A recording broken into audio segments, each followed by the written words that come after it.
हमारे बीच एसपी सिंह बघेल जी हैं।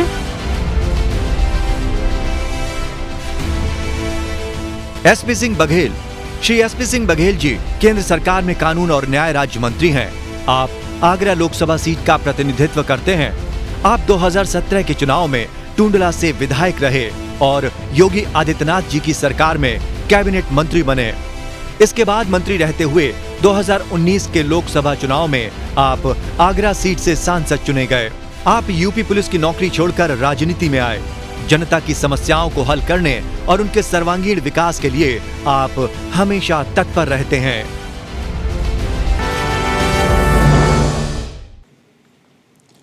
मंच पर पधारे केंद्र सरकार में मंत्री और मेरे बड़े भाई श्री अश्विनी कुमार चौबे जी,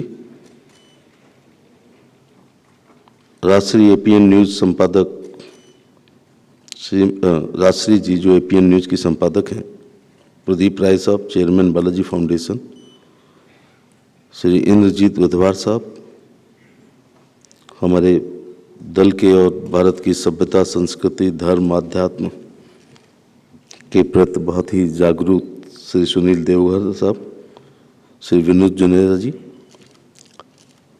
सभागार में उपस्थित देवियों एवं सज्जनों, मेरा सौभाग्य है कि एपीएन न्यूज बालाजी द्वारा आयोजित इस सेमिनार में कुछ विषय न्याय की पहुंच बढ़ाना एक चुनौती, आज़ादी के 75 साल में न्याय की पहुंच बढ़ाने की क्या चुनौतियां हैं, गरीबों को न्याय कैसे सुलभ हो, सरकार और विभाग इस दिशा में क्या कर रहा है, महिलाओं के लिए न्याय की पहुंच बढ़ानी, न्याय मंत्रालय की पहल जिससे न्याय सुगम हो सके और अंडर ट्रायल प्रिजनर्स हैं उनको कैसे राहत मिले, और अदालतों के नवीनीकरण, कंप्यूटराइजेशन, वर्चुअल हियरिंग, ई कोर्ट्स, स्पेशल पास्को कोर्ट्स आदि पर सरकार क्या काम कर रही है, इस पर मुझे अपनी बात कहने का निर्देश मिला है। भारत के संविधान में जो हमारी प्रस्तावना है, प्रियम्बल है, उसमें अधिकारों की सूची जस्टिस सबसे शुरू होती है। यह दर्शाता है कि संविधान निर्माताओं ने न्याय को हमारे नागरिकों तक पहुंचाने के लिए कितना महत्व दिया है, ये उसकी प्रियम्बल अपने आप में बताती है। संविधान का आर्टिकल 39A में equal justice and free legal aid का प्रावधान है। इसी के तहत फ्री लीगल एड शोषितों, पीड़ितों, वंचितों को मिल सके। इसी आर्टिकल के तहत 1987 में national legal service authority act लागू किया गया और वर्ष 1995 में नेशनल लीगल सर्विस अथॉरिटी, जिसको हम बोलचाल में नालसा कहते हैं, नालसा का गठन हुआ और नालसा की ही तर्ज पर स्टेट लीगल सर्विस अथॉरिटी, जो उसी तर्ज पर डिस्ट्रिक्ट लीगल सर्विस अथॉरिटी और तालुका लीगल सर्विस अथॉरिटी के रूप में हम सालसा डालसा के रूप में हम लोग लीगल सर्विस अथॉरिटीज कार्यरत हैं। देश में 37, मुझे कहते हुए अच्छा लग रहा है कि 37 सालसा, 676 डालसा जो जिले लेवल पर होती हैं और 2361 तालुका स्तर पर हमारी लीगल सर्विस एड्स काम कर रही हैं। पिछले एक वर्ष में 64 लाख लोगों को इस प्रकार की निःशुल्क कानूनी सहायता उपलब्ध कराई गई है। इसके अलावा लीगल सर्विस अथॉरिटीज द्वारा लोक अदालतों का भी आयोजन किया गया। आप सारे प्रबुद्ध लोग यहाँ पर बैठे हैं, आपको पता है कि राष्ट्रीय लोक अदालत होती हैं और राज्य की लोक अदालत होती हैं, साल में 4 बार काम करती हैं।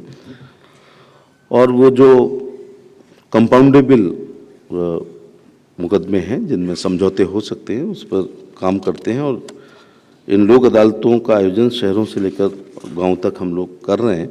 इन लोक अदालतों में लंबित मामले जल्द निपटाए जाते हैं और कई ऐसे मामले जो अभी तक अदालत नहीं पहुंचे हैं, कोर्ट केस बनने से पहले ही रोककर उनका समाधान किया जाता है। राष्ट्रीय लोक अदालत द्वारा मुझे कहते हुए अच्छा लग रहा है कि 2021 में 1.28 बड़ी संख्या है ये, 1,28,00,000 मामले निपटाए गए हैं। राज्य लोक अदालतों द्वारा भी 2021-22 में 5 लाख मुकदमों का निपटान किया गया। सबको पता है कि कोरोना महामारी एक हमारे लिए समस्या लेकर आई है, लेकिन इस आपदा में भी जनता को न्याय मिलने से वंचित ना रहे, ऐसी सोच में भारत की न्यायपालिका ने वर्चुअल हियरिंग की प्रथा भारत में पहली बार अपनाई गई है।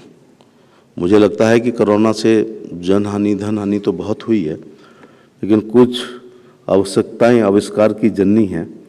इस सिद्धांत पर जो वर्चुअल मीटिंग होने लगी हैं, वर्क फ्रॉम होम होने लगा है, समय की बचत होने लगी है, आने जाने का दुनिया भर का समय बचा है, और उससे मुझे लगता है कि मुकदमों के निपटान में भी थोड़ा समय बचेगा। तो वर्चुअल हियरिंग की प्रथा भारत में आई, और 2020 से लेकर अब तक आपको ये आंकड़े जरूर चौंकाने वाले लगेंगे। सुप्रीम कोर्ट में 2,61,000 मामले और जिला और सबऑर्डिनेट न्यायालय में 2,19,00,000। अब कोरोना नहीं आया होता तो वर्चुअल वाला आता, 2-4 साल बाद आता, लेकिन उस समय लोगों को न्याय मिल सके, तुरंत न्याय मिल सके, जल्दी न्याय मिल सके, तो वर्चुअल हियरिंग हुई, वीडियो कॉन्फ्रेंस शुरू हुई। तो उसके माध्यम से हमने सबऑर्डिनेट लोअर सब कोर्ट्स में 2,19,00,000 मामले वर्चुअल माध्यम से सुने गए। समय के अनुसार अपनी कार्यप्रणाली में बदलाव लाकर लीगल सर्विस अथॉरिटीज ने भी ई लोक अदालत भी अब शुरू कर दी गई है। वैसे तो लोक अदालत एक पंचायत से हमने उसको लिया था, मुझे याद नहीं आ रहा है, सुप्रीम कोर्ट के कोई जज जा रहे थे, एक पेड़ के नीचे काफ़ी भीड़ थी, तो पता किया क्या हो रहा है, तो पता चला पंचायत हो रही है। तो उन्होंने कहा अगर पंचायत से ये लोग अपने गांव के मुकदमों का निपटान कर सकते हैं, तो ऐसी ही हम उसको थोड़ा लीगल जामा पहनाते हुए लोक अदालत की स्थापना करके कर सकते हैं। और मैं समझ रहा हूँ कि लोक अदालतों के माध्यम से काफ़ी मुकदमों की जो है सुनवाई हो जाती है। तो लोक अदालतों ने भी 47 लाख, जो मैडम राजश्री ने मेरे से सवाल किए थे कि आप क्या कर रहे हैं जल्दी करने के मामले में, द्रौपदी मुर्मू जी ने जो झारखंड के राज्यपाल के रूप में आपकी कॉन्क्लेव में कुछ चिंताएं व्यक्त की थी, संयोग है कि जो चिंता व्यक्त की थी, हमारे महामहिम राष्ट्रपति होते हैं, वो सेना के भी प्रमुख होते हैं, वो अदालतों के भी प्रमुख होते हैं, वो एजुकेटिव के भी प्रमुख होते हैं। निश्चित तौर से जब उनके संवेदनशील दिल में गरीबों के प्रति, आदिवासियों के प्रति, महिलाओं के प्रति, शोषितों के पीड़ित प्रति, वंचितों के प्रति, लाचारों के प्रति अगर एक जे महामहिम राज्यपाल के रूप में वो अपनी संवेदनशीलता का परिचय दे रही हैं, तो मुझे लगता है कि राष्ट्रपति भवन से जरूर कुछ ना कुछ इस प्रकार के दिशा निर्देश भी मिलेंगे जो उनकी चिंताओं को भी मुक्त कर पाएंगे और गरीबों का एक अंतिम पायदान पर खड़े हुए गरीब व्यक्ति को विधिक अंत्योदय भी मिल सके। क्योंकि पंडित दीनदयाल उपाध्याय ने जो अंत्योदय की बात की है कि आखिरी व्यक्ति के चेहरे पर मुस्कान आनी चाहिए, अलग अलग समय में अलग अलग परिभाषाएं लोगों ने की हैं, लेकिन मैं समझता हूं कि विधिक अंत्योदय भी होना चाहिए। अंत्योदय का मतलब केवल ये नहीं होना चाहिए कि हम अंतिम व्यक्ति को एक आवास दे दें, बिजली दे दें, सिलेंडर दे दें, उसको शौचालय दे दें, विधवा विकलांग वृद्धावस्था पेंशन दे दें, 12 रुपये 330 का उसका बीमा करा दें या आयुष्मान कार्ड के तहत उसका इलाज करा दें। मुझे लगता है कि एक राजनीतिक अंत्योदय भी होना चाहिए, विधिक अंत्योदय भी होना चाहिए। तो एक महिलाएं, डॉक्टर लोहिया कहते थे कि महिला किसी भी वर्ग की हो, महिला पिछड़ी होती है, क्योंकि 2वीं दर्जे का भोजन करती है और 2वीं दर्जे की चिकित्सा भी वो करती है और 2वीं दर्जे का हर प्रकार का स्टेटस उसका अपने गांव में होता है। तो एक तो महिला, ऊपर से आदिवासी, और अंतिम पायदान पर खड़ी हुई महिला आदिवासी को राष्ट्रपति भवन पहुंचाकर ये भी भारतीय जनता पार्टी ने संदेश दिया है कि केवल लोक कल्याणकारी योजनाओं में ही हम अंत्योदय नहीं करते हैं, बल्कि एक सामाजिक और राजनीतिक अंत्योदय द्रौपदी जी को राष्ट्रपति बनाकर नरेंद्र मोदी जी ने करने का काम किया। और एक जो लुटियन जोन में एक संदेश हमेशा रहता था कि पद्म पुरस्कार, मैं कोई एलिट क्लास के खिलाफ नहीं हूँ, लेकिन पद्म पुरस्कार वही महिलाएं जो कैम्ब्रिज में पढ़ी हैं, हार्वर्ड में पढ़ी हैं, ऑक्सफोर्ड में पढ़ी हैं, या बहुत बड़े NGO चलाती हैं, या यूनो करके ही अंग्रेजी में अपनी सारी बात को कहती हैं, या बहुत ब्रांडेड कपड़े और ब्रांडेड पर्स पहनती हैं, या बर्बरी वाले ही लोग पद्म पुरस्कार पाएंगे, उस मिथ्या को भी प्रधानमंत्री ने तोड़ने का काम किया है। और मुझे लगता है कि आप समझ सकते हैं कि हमारे जो आदिवासी लोग हैं, बल्कि मूल निवासी लोग जो भारत के हैं, जो सदियों से शोषित, पीड़ित, वंचित रहे, जो राजनीतिक, सामाजिक और आर्थिक अधिकारों से वंचित रहे हैं, वो भी राष्ट्रपति भवन तक जा सकते हैं। तो ऐसी तमाम करोड़ों महिलाएं जो हीन भावना से ग्रसित रहती थी, जो ये तक कहती थी अरे हमें पर सरपंच का चुनाव क्या लड़ना, हम तो गरीब हैं, हम तो अशिक्षित हैं, हम तो पर्दा प्रथा वाली हैं, उस मिथक को भी नरेंद्र मोदी जी ने तोड़ने का काम किया है। और मुझे लगता है कि महिला सशक्तिकरण के लिए हम कुछ भी उदाहरण दें कि हमने श्रीमती इंदिरा गांधी को प्रधानमंत्री बना लिया था, हमने मिसेस पाटिल को पहले राष्ट्रपति बना लिया है, या किरण बेदी पहली IPS हो गई थी, या इतने IAS आ रहे हैं, या कल्पना चावला या PT ऊषा के, या मायावती जी, ममता जी और हम जयललिता जी के उदाहरण दें। ये सब उदाहरण एक पलड़े में रखे जाएं और द्रौपदी मुर्मू को एक पलड़े में रखा जाए, तो मुझे लगता है महिला सशक्तिकरण का इससे बड़ा व्यवहारिक पक्ष कोई दूसरा हो नहीं सकता। तो मैं फिर विभाग पे आता हूँ, बीच बीच में अपने अनुभव सुनाऊंगा और बाकी विभाग द्वारा लिखित जैसा मंत्रियों को, क्योंकि स्लिप ऑफ द टंग हुई ना तो ब्रेकिंग न्यूज़ बन जाएगी। तो ये मेरा विभाग ऐसा है कि ज़रा भी कुछ इधर उधर हुए तो लक्ष्मण रेखा फिर हो जाती है कि लक्ष्मण रेखा को क्रॉस कर दी। तो मैं कोशिश करूंगा कि लक्ष्मण रेखा पार ना करूं और सीता का हरण ना हो। तो कोशिश करूंगा कि कार्यपालिका, विधायिका, न्यायपालिका और मीडिया का जो रोल है हम अपनी सीमाओं में रहें। आप पर भी, मीडिया पर भी एक शेर याद आ रहा है, क्योंकि डेमोक्रेसी का आप भी एक स्तंभ हैं, चारों में मजबूत रहना चाहिए। किसी में भी घुन लग जाएगा तो लोकतंत्र के मंदिर को खतरा हो जाएगा। तो पत्रकारों की तरफ से उनके मालिकों को एक शेर नज़र करता हूँ कि जो ख्वाब थे मेरे जहन में, न कह सका न लिख सका, जो जुबां मिली वो कटी हुई, जो कलम मिला वो बिका हुआ। तो मैंने थोड़ी सी आपकी पीड़ा को व्यक्त करने का, और राजनीतिक लोगों की पीड़ा भी जो आपकी तरफ आपके लिए कहते हैं कि आप दो शब्द लिखते हैं और उम्र भर गाते हैं, हम पोथियाँ लिखते हैं एक उम्र दे जाते हैं। तो ननद भाभी वाला रिश्ता है हमारा आपका, रहेंगे भी साथ में भी और लड़ेंगे भी। तो ये पॉलिटिशियंस का और मीडिया का बिल्कुल ननद भाभी वाला रिश्ता है कि बहुत प्यार भी रहता है, लेकिन लड़ाई झगड़े भी छोटे मोटे हो जाते हैं।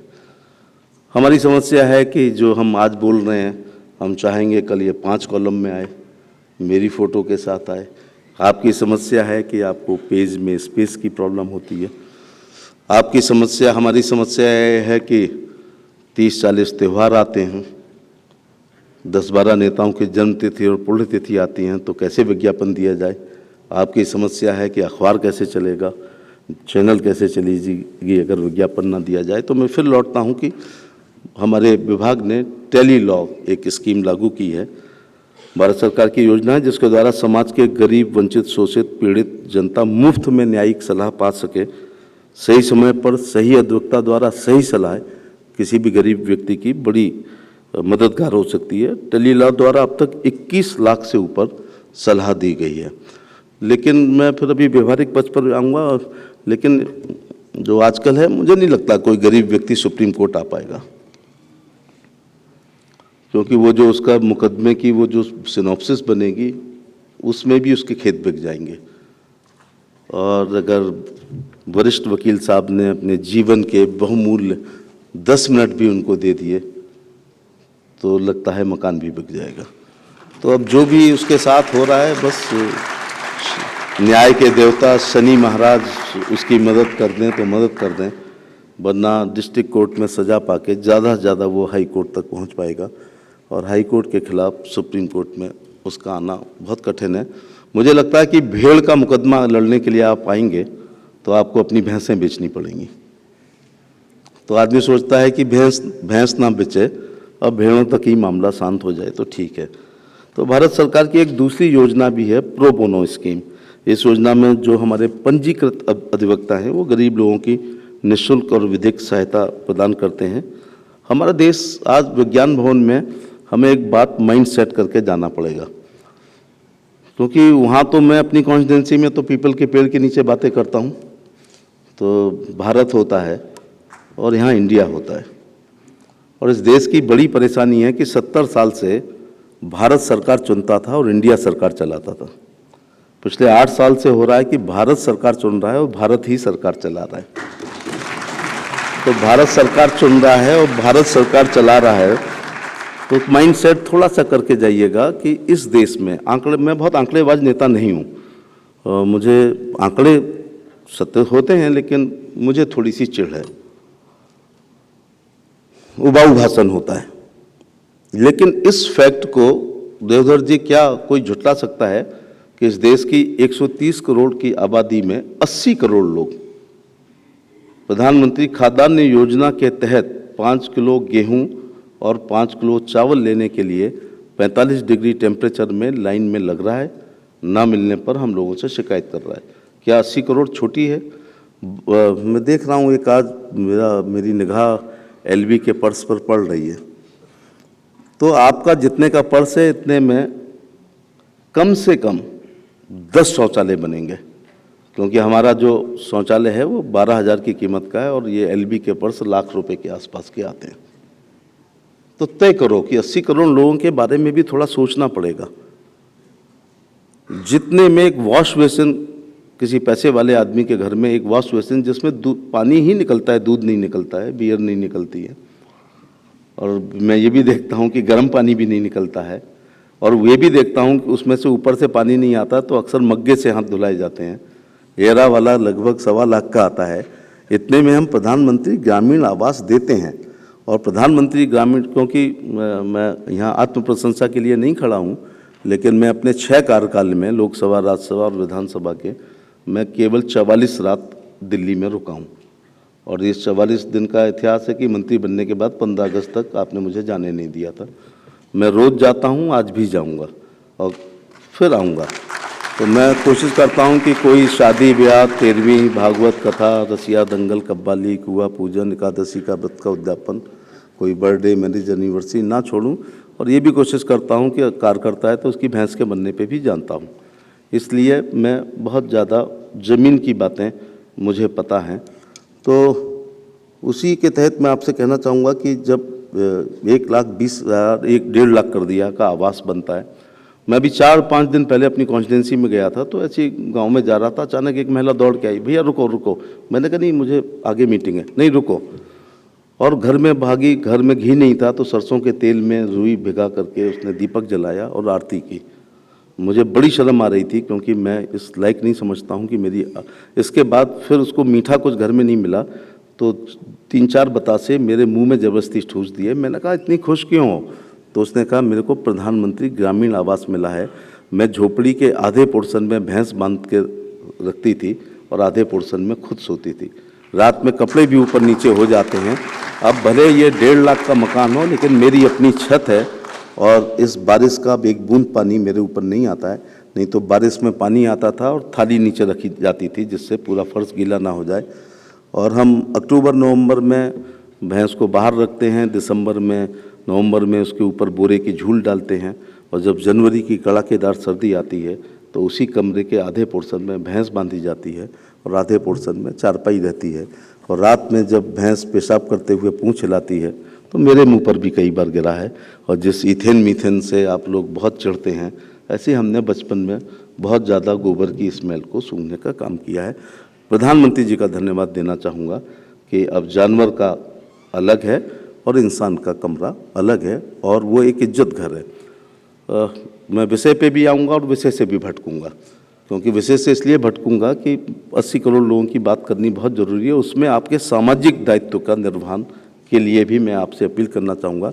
मैं पुलिस में रहा हूँ, अगर 100 FIR बलात्कार की आती थी कि हमारी पत्नी या बहन या भाभी जो भी है शौच करने गई थी, उस समय बदमाशों ने बलात्कार किया। क्योंकि हमारी महिलाएं कब शौच के लिए जाती थी? सूर्योदय से पहले।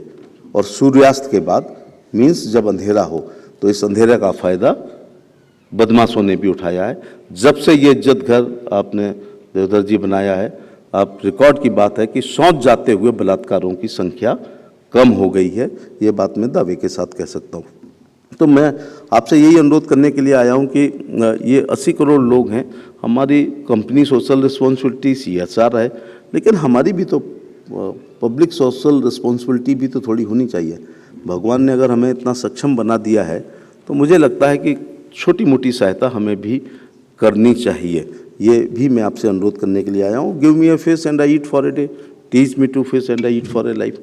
तो मत दो। मुझे लगता है कि आप किसी निर्बल वर्ग के बच्चों को पढ़ाई के प्रति जिज्ञासा पैदा करने के लिए अपने जीवन का अगर 10-15 मिनट समय रोज़ किसी नए बच्चे को दे देंगे और उसको पढ़ाई के प्रति जिज्ञासा पैदा करा देंगे, तो मुझे लगता है कि ये एक हम बड़ा काम करने में सफल होंगे।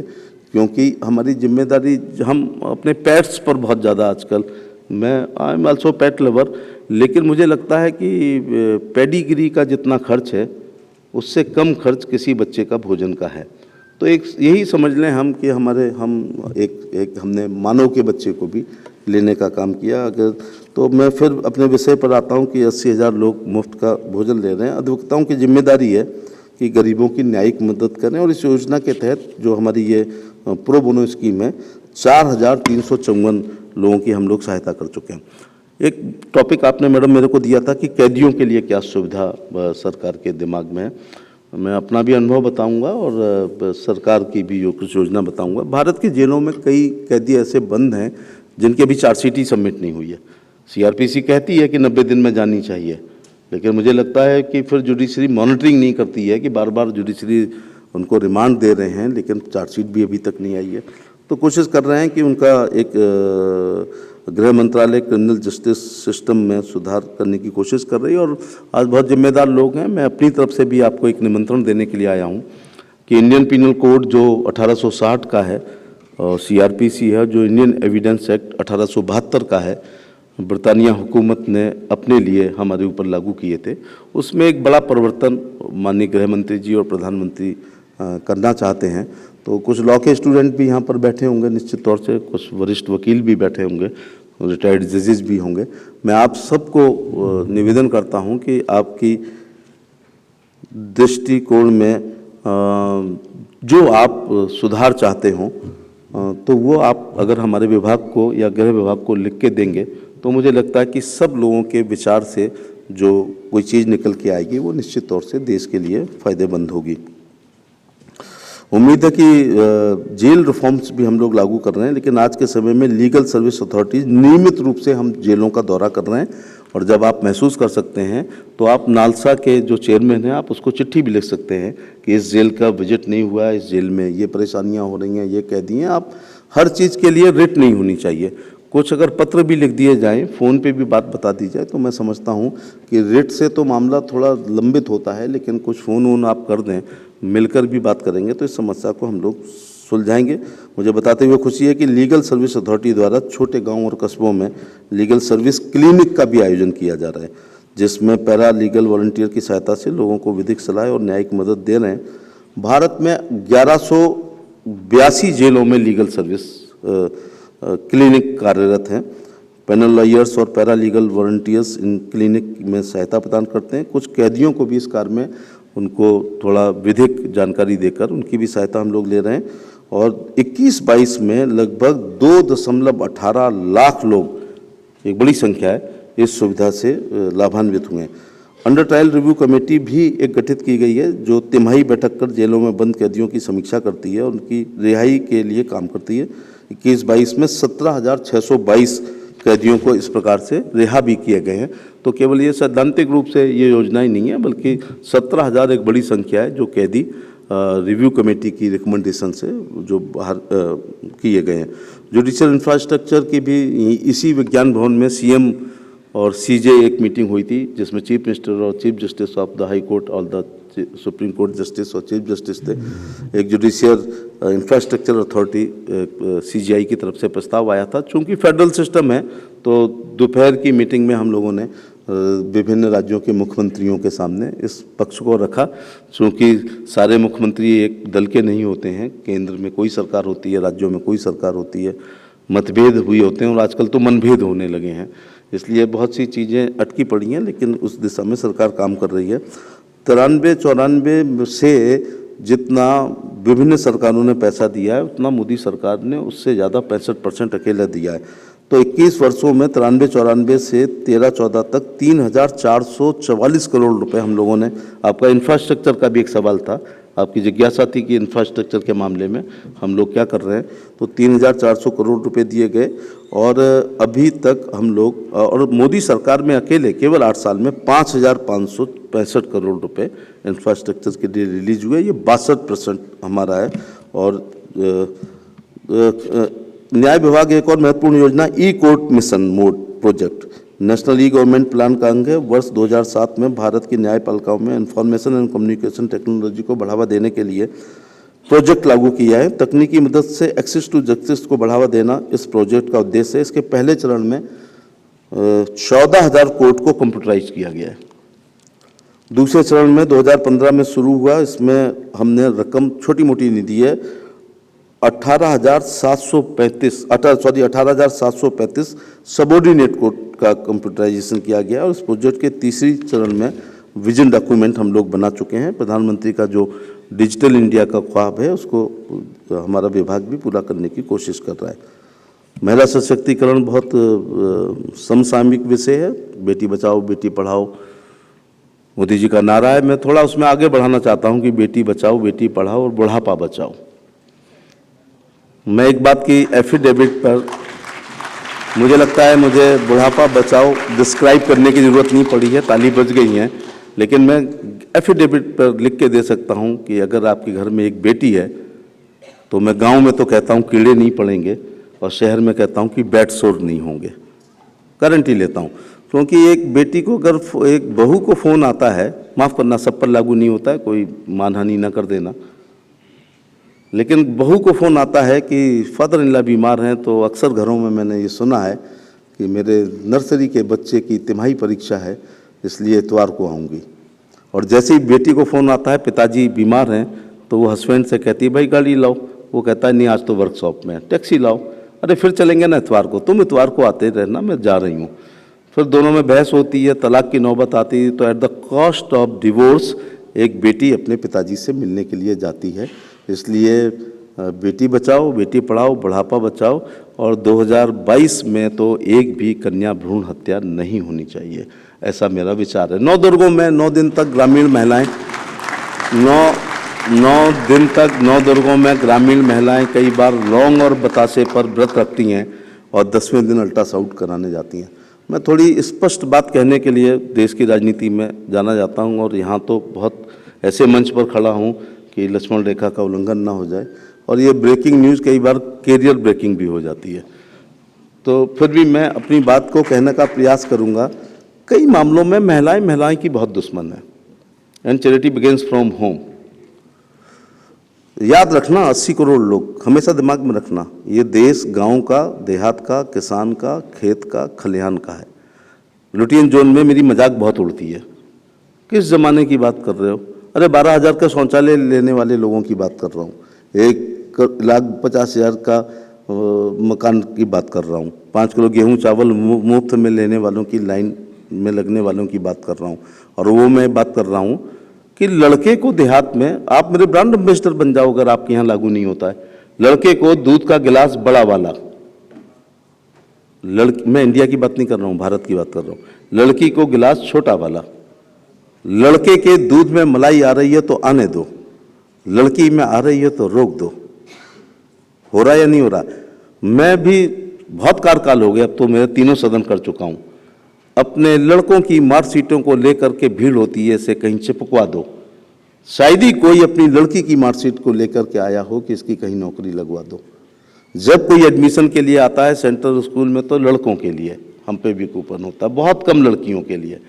प्राइवेट स्कूल में जब आते हैं तो पीटर्स फेटिक, Charles George's, GD Goenka DPS में लड़कों के लिए आते हैं।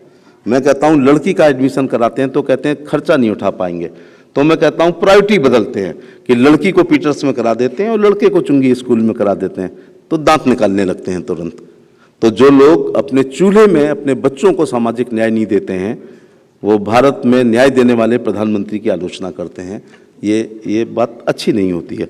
तो जब बहू विदा होकर के आती है तो बर्तनों को अपने हाथों पर, मुझे नहीं लगता है कि ससुर, देवर और जेठ तोलते हैं, ये सास, जेठानियाँ और नंदें तोलती हैं। जेवर को ऐसे उठा करके हम लोग नहीं देखते हैं, वही लोग ज़्यादातर देखते हैं। एक 7 साल की लड़की और 10 साल का लड़का दोनों स्कूल जाते हैं, दोनों 40 डिग्री टेम्परेचर में 3 किलोमीटर पैदल चल के आते हैं। मैंने नहीं देखा आज तक अपने घर में भी और अपने गांव में कि किसी माँ ने यह कहा हो जा बहन के लिए पानी लिया, जबकि लड़की की उम्र मैं 7 साल बता रहा हूँ, लड़के की 10 साल बता रहा हूँ। जब भी कहा जाता है यही कहा जाता है कि भाई के लिए पानी लेके आया। और दूसरी बात आपसे कहना चाहूँगा, 100 नंबर हमारे यहाँ था तो उसके डीजी से मैंने एक दिन कहा कि मुझे बड़ी जिज्ञासा है, जरा आंकड़े ये बताओ कि 100 नंबर को कितनी महिलाओं ने डायल इस बात पे किया है कि मेरे ससुर या मेरे पति या मेरी सास अल्ट्रासाउंड करने पर या भ्रूण हत्या करने के लिए दबाव डाल रही हैं। तो उसने कहा कि आज तक एक भी फ़ोन नहीं मिला है। कौन से फ़ोन मिलते हैं? गोबर के झगड़े, पनारे के झगड़े, ये झगड़े, लड़ाई झगड़े, मारपीट आते हैं। तो मैं कहता हूं कि 3 साल का बच्चा अगर मचल जाए तो आप उसे गोद नहीं ले सकते हो। एक गर्भवती महिला को जबरदस्ती कोई क्लिनिक तक ले जाकर अल्ट्रासाउंड नहीं करा सकता है। और उन लोगों को मेरी तरफ से बताइएगा, आप ऐसे सब लोग बैठे हैं, सबके घर में ड्राइवर होंगे, मेड्स होंगे, इसलिए आप मेरी बात को वहाँ तक ये पहुँचाएं, किसी गर्भ के बच्चे का भविष्य कोई कैसे तय कर सकता है? यहाँ बहुत एलीट क्लास बैठी है, फिर भी मैं एक सवाल पूछना चाहूँगा। पहले राष्ट्रपति राजेंद्र प्रसाद जी थे, उनके लड़कों का नाम बताइए। दूसरे राष्ट्रपति सर्वपल्ली राधाकृष्णन के लड़कों का नाम बताइए। तीसरे राष्ट्रपति जाकिर हुसैन के लड़कों का नाम बताइए। सुनील जी, बड़ी मजेदार बातें हो रही हैं आज। जो विज्ञान एक बता देता है तो उससे सब नहीं होता है। और चौथे राष्ट्रपति बीबी गिरी साहब के, फखरुद्दीन साहब के नहीं बता पा रहे हैं ना। तो फिर अब मैं एक नाम पूछना चाहता हूं कि इस देश में एक प्रधानमंत्री जवाहरलाल नेहरू हुए थे, जरा उनकी एक लड़की थी, उस लड़की का नाम बताओ।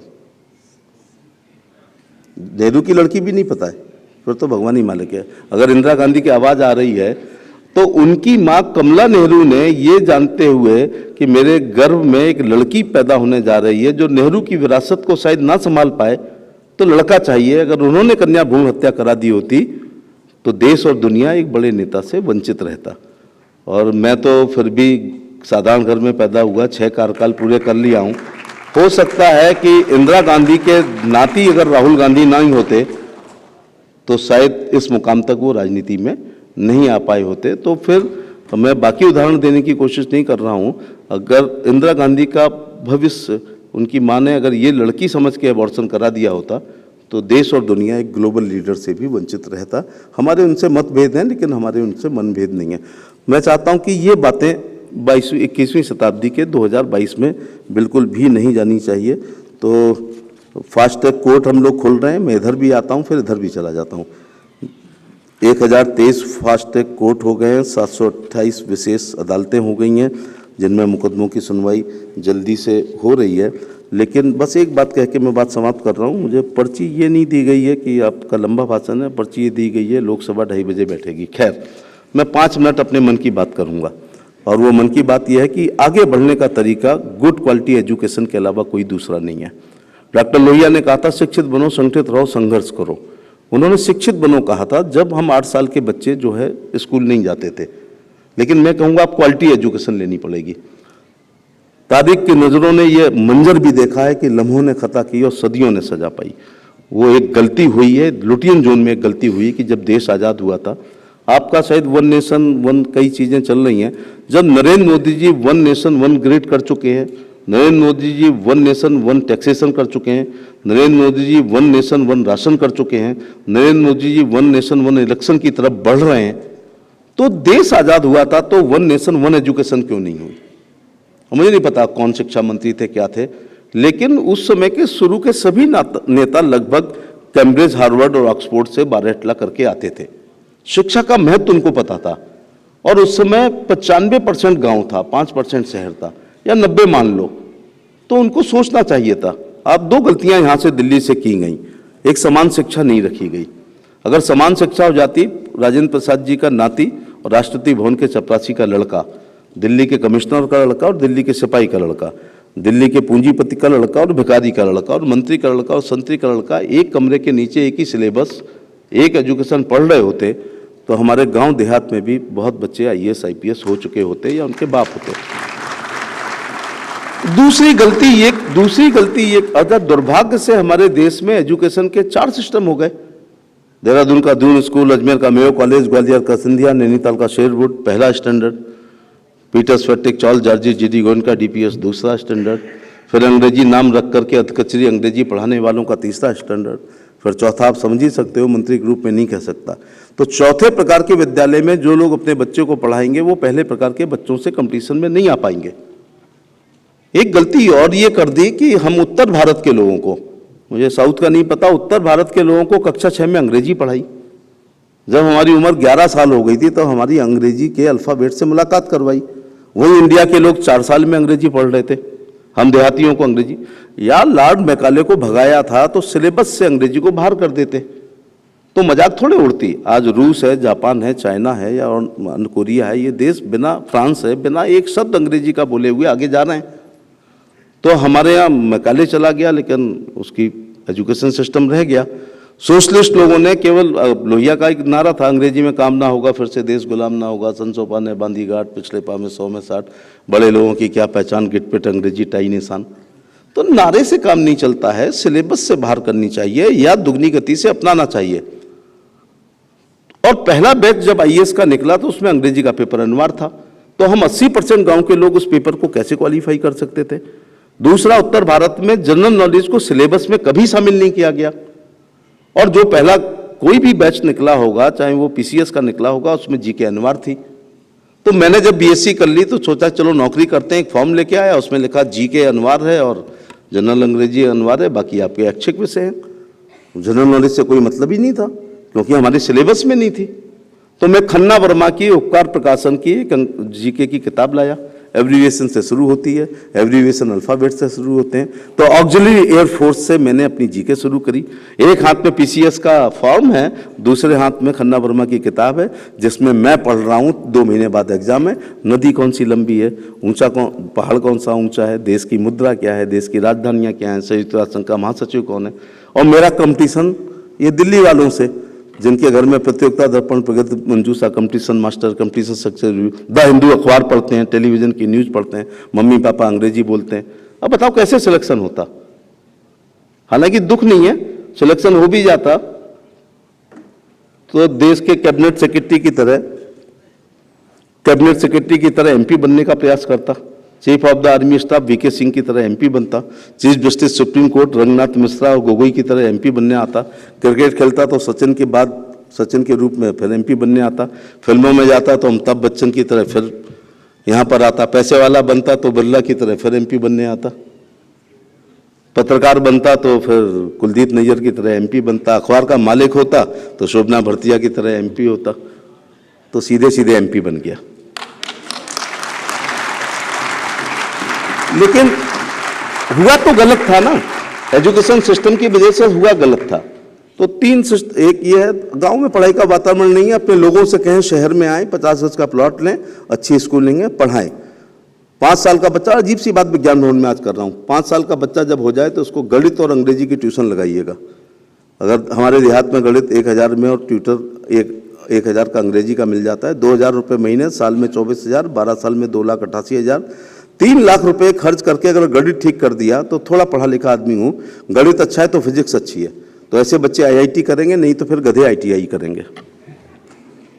अंग्रेजी का मैं वकील नहीं हूँ, लेकिन थोड़ी शकल ठीक हो, टाई वाई लगा लो, फर्राटेदार अंग्रेजी बोलो तो 50,000 अंग्रेजी बोलने की नौकरी लगती है।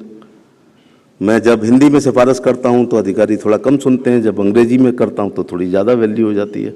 लोकसभा में हिंदी में बोलो तो कम विद्वान माने जाते हैं, अंग्रेजी में बोलो मैटर वही है तो ज़्यादा विद्वान माने जाते हैं। तो मुझे लगा अब गडकरी साहब आ रहे हैं, हमारे शेष बुद्धे जी आ चुके हैं, मुझे जाना ही पड़ेगा, लेकिन कोशिश करिएगा कि गुड क्वालिटी एजुकेशन लोगों से बात करिएगा, क्योंकि खेती लगभग घाटे की होती है। अगर खाद, बिजली, पानी, डीएपी, यूरिया, कीटनाशक जोड़ लें तो खेती घाटे की होती है। हालांकि प्रधानमंत्री आय दोगुनी करने की काफ़ी काम कर रहे हैं। अपने काम करने के भी मजदूरी लगा लें, तो विकल्प लेके आया हूँ कि अच्छी शिक्षा और अगर ई कार्ड श्रमिक बना लें लोग, कुछ नहीं है, बहुत छोटा सा नियम है, श्रम करे वो श्रमिक। सरकार कहती है जिसका रजिस्ट्रेशन वो श्रमिक, रजिस्ट्रेशन करा लो, इसमें कोई रिजर्वेशन का भी चक्कर नहीं है। 100 दिन काम करना चाहिए। मजदूर कौन होते हैं? पहले मैं सोचता था आगरा के एमपी फैक्ट्री में काम करने वाले, नहीं, सड़क बनाने वाले सारे मजदूर, मिट्टी का काम करने वाले सारे मजदूर, ईंट पाथने वाले सारे मजदूर, मनरेगा के सारे मजदूर, लकड़ी का काम, वार्निश करने वाले, झाड़ू लगाने वाले सब मजदूर हैं। कृपया अपने सबऑर्डिनेट, आप जो अधीनस्थ हैं उनका रजिस्ट्रेशन करा दें। ऐसे बच्चे अगर कक्षा 1 से 5 में पढ़ेंगे तो 100 रुपये महीने डीबीटी, मिडिल में 150, हाई स्कूल में 200, इंटर में 250, डिग्री कॉलेज में 3000, पॉलिटेक्निक में 3000, आईटीआई में 800, इंजीनियरिंग में 8000, मेडिकल में 12000, और अगर पीएचडी के छात्र हैं तो 15000 रुपये महीने मिलेंगे। अंतर इतना है कि श्रम करते हैं लेकिन रजिस्ट्रेशन नहीं कराते हैं। 12 रुपये का बीमा करा दीजिए। प्राकृतिक आपदा, मैं दुआ करता हूं कि किसी को बीमा का पैसा ना मिले, लेकिन मेरी दुआएं में दम नहीं, आजकल कबूल नहीं होती हैं। 12 रुपये का बीमा है जो 20 का हो गया है। प्राकृतिक आपदा में 2 लाख मिलते हैं। 330 का बीमा जो 400 का हो गया, 2 लाख मिलते हैं। मौत का यद्यप कोई मुआवजा नहीं होता है, लेकिन 4 लाख रुपए। और नेता, रिश्तेदार और पत्रकार मरने वाले के घर 13 दिन तक आते हैं। 14 दिन विधवा का तवा गर्म है या ठंडा ये देखने कोई नहीं आता। इसलिए योजनाएं बोलूँगा तो 1.5 घंटे और लग जाएंगे। तो मैं बस यही कह के कि उनके प्रति हमारी कुछ सामाजिक दायित्व होते हैं। आप चैरिटी बिगिंस फ्रॉम होम, आपके यहाँ जो मेड्स हैं, जो सर्वेंट्स हैं, जो ड्राइवर्स हैं, केवल शर्त यह है कि इस सभागार में बैठे हुए सारे लोग 20 रुपये के बीमे के पात्र हैं। आप गलतफहमी में थे कि आप वकील हैं, आप जज हैं, आप इनकम टैक्स पेई हैं। 18 साल से 70 साल केवल उम्र होनी चाहिए।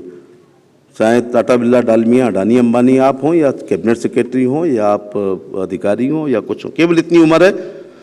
और 20 रुपये जमा कर देंगे साल भर का, 200 कर देंगे तो 10 साल का बीमा हो जाएगा। 400 रुपये में 4000 जमा कर देंगे तो 10 साल का हो जाएगा। और मेरे जीवन का कोई दिन नहीं है जिस दिन आगरा के पोस्टमार्टम घर पर कम से कम 5 डेथ बॉडी पोस्टमार्टम के लिए ना आती हों। ये सब देवी आपदा में मरने वालों का ही पोस्टमार्टम होता है। तो मैंने कोशिश करी है कि कोई आप में से मेरी बातों को, अगर कोई 20 का बीमा, 330 का बीमा, ई श्रमिक कार्ड आप बनवा देंगे तो निश्चित तौर से कोई ना कोई इसका लाभ लेगा। यही हमारे सामाजिक दायित्वों की पूर्ति होगी। मुझे बहुत ऐसे विषय पे जिसमें लॉ एंड जस्टिस का विभाग है, जिसमें बहुत ज़्यादा मेरे को कहने को नहीं होता है, ये आंकड़ों का विभाग है और लक्ष्मण रेखा भी नहीं उल्लंघन होना चाहिए।